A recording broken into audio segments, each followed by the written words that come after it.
మహిళల ఉచిత బస్సుకు సంబంధించి ఆర్టీసీ ఉద్యోగ సంఘాల నేతలతో అధికారులు సమావేశం నిర్వహించారు. ప్రస్తుతం సమావేశానికి సంబంధించినటువంటి ఏ అంశాలు ప్రస్తుతం వచ్చేయమంతా మాట్లాడేందుకు ఉద్యోగ సంఘాల నేతలు ఉన్నారు. సార్, అంటే ప్రస్తుతం మీటింగ్ జరిగింది, ఏదైతే ఆగస్టు 15వ తేదీ నుంచి మహిళల ఉచిత బస్సుకు సంబంధించి అంటే ఏం చెప్పేసి మేనేజ్మెంటు ఈ స్కీమ్ని సమర్థవంతంగా చక్కగా ఇంప్లిమెంట్ చేయాలి. రాష్ట్ర మహిళలు వీరంతా ఉపయోగించుకుని ఏదైతే ఒక లక్ష్యంతో వివిధ ఆర్టీసీలు దేశవ్యాప్తంగా ఇప్పుడు రీసెంట్గా ఏప్రిల్ 1వ తేదీన జమ్మూ కాశ్మీర్లో కూడా అమలు చేశారు.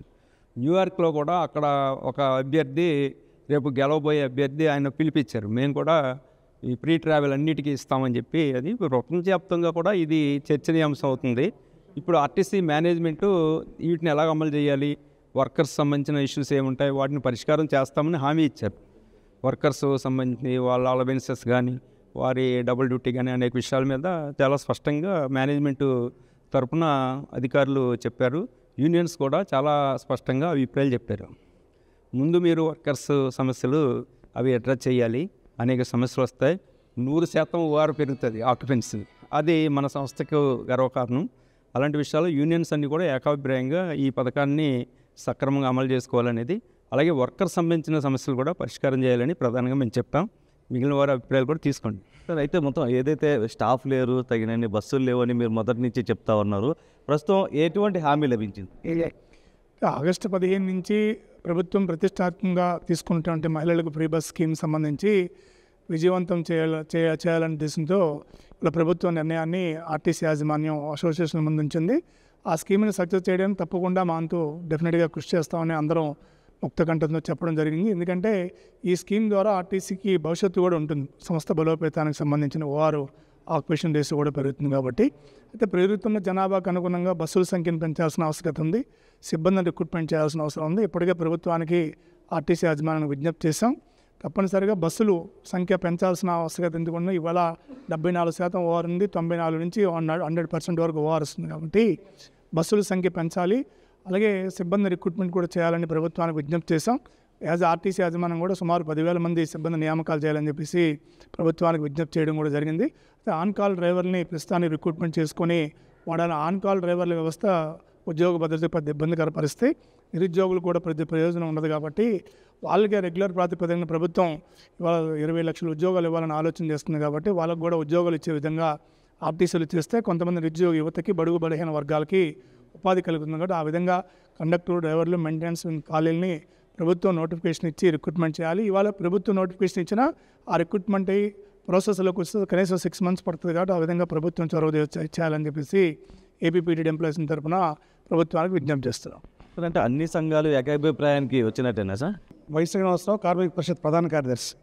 ఏదైతే గౌరవ ముఖ్యమంత్రి నారా చంద్రబాబు నాయుడు గారు ప్రతిష్టాత్మకంగా మహిళల అభ్యున్నతే రాష్ట్ర అభివృద్ధిగా భావించి ఏపీఎస్ఆర్టీసీ బస్సుల్లో రాష్ట్ర వ్యాప్తంగా వారికి ఉచిత ప్రయాణ సౌకర్యాన్ని కల్పించారు. ఆ పథకాన్ని అమలు చేయడానికైతే రాష్ట్ర వ్యాప్తంగా ఉన్న ఆర్టీసీలో ఉన్న అన్ని సంఘాలు కూడా ఏకాభిప్రాయంతో ఒకే మాట మీద ఈ పథకాన్ని విజయవంతంగా అమలు చేయడానికి ఆర్టీసీ కార్మికులందరం కూడాను మేము సంఘటితంగా అంకితభావంతో పనిచేసి ప్రభుత్వానికి మంచి పేరు తీసుకొస్తామనే అభిప్రాయాన్ని అయితే ఈ సమావేశంలో వ్యక్తం చేశారు.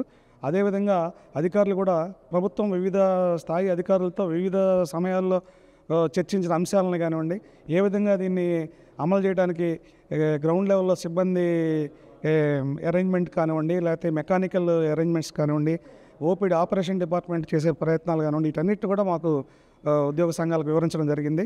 అదే సమయంలో మేము కూడా ఈ పథకం అమలు చేయడంలో గ్రౌండ్ లెవెల్లో ఉన్న ఇబ్బందులు ఏదైతే ఉన్నాయో ఉద్యోగులకు కలిగే ఇబ్బందులు మేము కూడా ఈ పథకాన్ని విజయవంతం చేయడానికి శ్రమిస్తున్న సందర్భంలో కొన్ని సమస్యలు ఎదుర్కొనే క్రమంలో ఆ సమస్యలు కూడా మేము మేనేజ్మెంట్ దృష్టికి తీసుకురావడం, ఏదైతే సంఖ్య ఓఆర్ బాగా పెరుగుతుంది కాబట్టి ఉద్యోగులు కొంచెం ఏదైతే తక్కువ సిబ్బంది ఉన్నప్పుడు ఇటువంటి అరేంజ్మెంట్తో చేయాలి.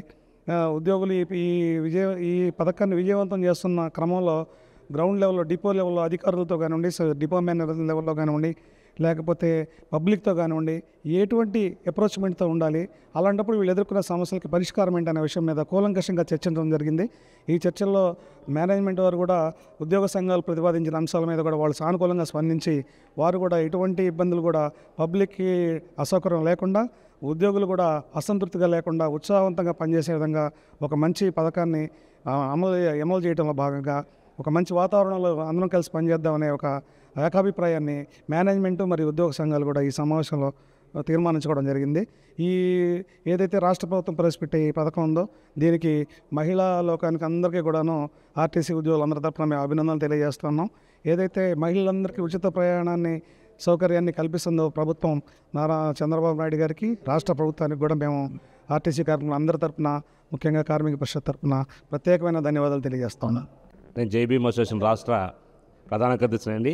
ఈరోజు గౌరవ ముఖ్యమంత్రి గారు చేపట్టిన ఉచిత మహిళా పథకం చాలా ప్రతిష్టాత్మకంగా తీసుకున్నందుకు మా జేబీఎం అసోసియేషన్ తరఫున ప్రత్యేకమైన ధన్యవాదాలు తెలుపుకుంటూ, ఎందుకంటే ఈ యొక్క స్కీమ్ వల్ల చాలా మహిళలకు ఉపాధి పెరగడంతో పాటు స్త్రీశక్తి అనేది బాగా పెరుగుతుంది. దీనివల్ల ఆంధ్రప్రదేశ్ కూడా చాలా డెవలప్మెంట్గా ముందుకు వెళ్తుంది. స్త్రీలు కూడా అన్ని రంగాల్లో రాణించడానికి ఈ యొక్క పథకం అనేది చాలా బాగా పనికొస్తుంది. కాబట్టి మరొకసారి కూటమి ప్రభుత్వానికి మా జేబీఎం అసోసియేషన్ తరఫున ప్రత్యేకమైన ధన్యవాదాలు తెలుపుకుంటూ, కానీ ఈ యొక్క పథకంలో ప్రెస్టీజ్గా తీసుకొని మేము ఆర్టీసీ కార్మికులందరూ కూడా ముందుకు వెళ్ళాలో కొన్ని సమస్యలు ఉన్నాయి. ఎందుకంటే ఉద్యోగులు చాలా తక్కువ మంది ఉన్నారు, సిబ్బంది కొరత ఉంది. కాబట్టి తక్షణమే మెగా డిఎస్సిలో మన గౌరవ ముఖ్యమంత్రి ఇచ్చారు. కాబట్టి ఆర్టీసీలో కూడా మెగా జాబ్ మేళా తీసుకొని తక్షణమే ఉద్యోగ భర్తీలు చేస్తే తక్షణం చాలామంది కూడా ఉపాధి వస్తుంది. దాని ద్వారా ఇంకా మెరుగైన సేవ చేసి మేము ప్రభుత్వానికి మంచి పేరు తీసుకురావడానికి ఈ యొక్క స్కీమ్ ఇష్యూలో మేమందరం అన్ని అసోసియేషన్లు కలిసికట్టుగా పనిచేస్తామని చెప్పేసి మంచి ఈ పథకాన్ని కూడా ముందుకు వెళ్తే రాబోయే కాలంలో కూడా ఆర్టీసీ ఓఆర్ విషయంలో అయితే పక్షం జరిగి రాబోయే కాలంలో కూడా ఒక మంచి సంస్థగా నిలబడుతుందని మాకు ఆకర్షిస్తూ తక్షణమే కూడా మేనేజ్మెంట్ వారికి కూడా మేము చెప్పిన సమస్యలు కూడా పరిశోధనగా చెప్తారని, ప్రభుత్వానికి కూడా చేరదీస్తారని హామీ ఇచ్చాను. కాబట్టి అందరూ కూడా ప్రభుత్వానికి మేనేజ్మెంట్ తరఫున మా జేబీఎం అసోసియేషన్కి ధన్యవాదాలు తెలుపుకుంటున్నాం. ఆగస్టు 15వ తేదీ నుంచి రాష్ట్ర ప్రభుత్వం మహిళలకు ఉచిత బస్సును అత్యంత ప్రతిష్టాత్మకంగా ప్రవేశపెట్టనున్న నేపథ్యంలో అటు ఉద్యోగ సంఘాలు, కార్మిక సంఘాల నేతలు కూడా మద్దతు తెలిపినటువంటి అంశం. మీడియా పర్సన్ విశ్వనాథ్తో Narasimha, big TV, Vijayawada. For more videos like this, subscribe Big TV channel.